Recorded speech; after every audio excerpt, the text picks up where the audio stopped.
ನೃತ್ಯಗಳು. ಭರತನಾಟ್ಯವು ದಕ್ಷಿಣ ಭಾರತದ ಒಂದು ಪಾರಂಪರ್ಯ ನೃತ್ಯ ಕಲೆಯಾಗಿದೆ.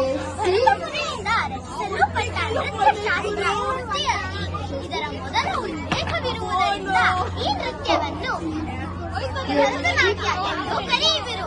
ಇದು ಕರ್ನಾಟಕ ಹಾಗೂ ತಮಿಳುನಾಡಿನಲ್ಲಿ ಪ್ರಚಲಿತವಿದೆ.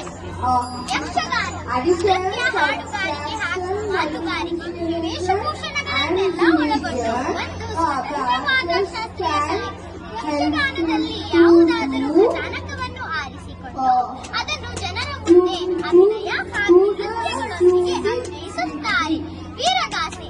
ಜನಪದ ಕುಣಿತದಲ್ಲಿ ವೀರಗಾಸೆಯು ವೇಷಭೂಷಣಕ್ಕೆ ಪ್ರಸಿದ್ಧವಾಗಿದೆ. ಸಾಮಾನ್ಯವಾಗಿ ಜಾತ್ರೆ, ದೇವರ ಮೆರವಣಿಗೆ ಹಾಗೂ ಗೃಹ ಪ್ರವೇಶ ಮಾಡಲಾದ ಸಂದರ್ಭದಲ್ಲಿ ವೀರಗಾಸೆ ನಡೆಯುತ್ತದೆ. ತಲೆಗೆ ಕೂದಲು ಹಾಗೂ ರೇಷ್ಮೆ ದಾರದಿಂದ ತಯಾರಿಸಿದ ಚೌಲಿಯನ್ನು ಧರಿಸುತ್ತಾರೆ. ಕರ್ನಾಟಕದ ಬಹುತೇಕ ಜಿಲ್ಲೆಗಳಲ್ಲಿ ಈ ವೀರಗಾಸೆ ನೃತ್ಯ ಕಂಡುಬರುತ್ತದೆ. ಧನ್ಯವಾದ.